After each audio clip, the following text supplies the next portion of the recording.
आज आम अनेक परिवार देखू से शांति खोजी बुलूं किंतु शांति से परिवार मध्य देखा जाऊना सब बेले अशांति से जीवन यापन करुँच स्वामी स्त्री मध्य पड़ूना पिला छुआ मध्य पड़ूना स्वामी गोटे आड़े स्त्री गोटे आड़े ये प्रकार परिस्थिति मध्य से जीवन यापन करुँच किंतु मोर प्रिय भाई भौणी मैंने कहवाई चाहे आपण परिवार रे केतेबेले शांति आसीबो आपण परिवार रे केतेबेले प्रेम आसीबो यह गोटे व्यक्ति को जानिबा पई पड़िबो जेतेबेले पर्यंत आम परिवार रे जीसु नहांती जेतेबेले पर्यंत आपण परिवार रे प्रभु नहांती सेतेबेले पर्यंत आपण परिवार रे केबे शांति को फील करि परिबे ना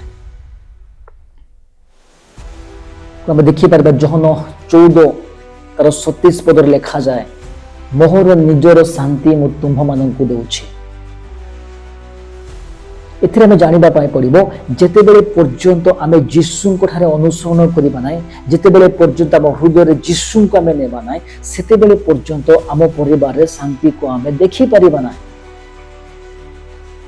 आज मैं भाबुछु टंका हे गेले मते शांति मिलिबो मते भलो घर हेले मते शांति मिलिबो सुना रहिले मते शांति मिलिबो ए घर टंका सुना आपन को केबे मध्य शांति देई पारिबो नाही वाक्य प्रकार कहे ना प्रथमे आमर हृदय को बदलाइबा को पड़िबो जीसुंको ठारे बेस अनुसरण करिबा पय हेबो आमे तो जीसु को भूली जाइछु आमे प्रार्थना करिबारे भूली जाइछु प्रार्थना आमे जीवन आए प्रार्थना करिबो ना बाइबल पढ़ू ना वाक्य अनुसार जीवन बिताइबू ना मदुआ होकर आम बुलू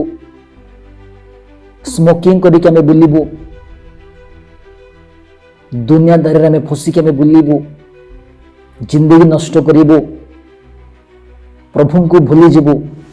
ईश्वर को वाक्य कहे कि ईश्वर क्रोध न आसवा पूर्व आमको सुधरवा हेब तब ईश्वर क्रोध आसब तो आमको कहीं बंचाई पारे ना मोर प्रिय भाई भौणी मैंने आज समय अच्छी आम पाखरे कि प्रभु को पाखरे परिवार सरेंडर हेबा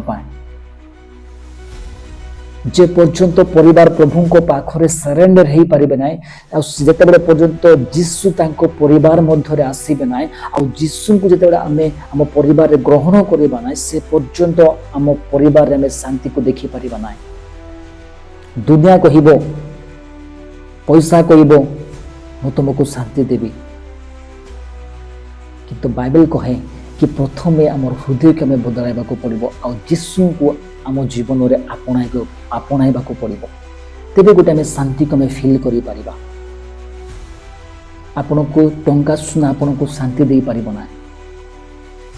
जदि आपण मद पी के आपण बुलुछंती सिगरेट टाणी के आपण बुलुछंती ए प्रकार जिंदगी आपण मानकर अछि तो आज आपण फील करंतु कि मु केउ परिस्थिति मध्य मु गमन करुछि मोर परिवार रे कोन चली वाक्य लिखा जाए सावधान हुओ शैतान सिंह प्राय गर्जन करी खोजी बुलुछि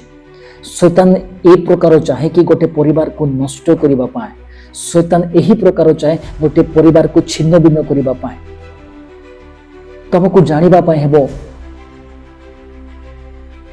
ये समस्या गुड़ाक मुकुलिबा पाए हेबो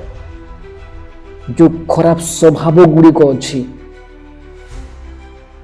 गोटे लोकों द्वारा परिवार नष्ट हो जाए बिगड़ी जाए यह आपको ध्यान देवाई पड़ो और प्रिय भाई और भौणी मान कहवाई चाहे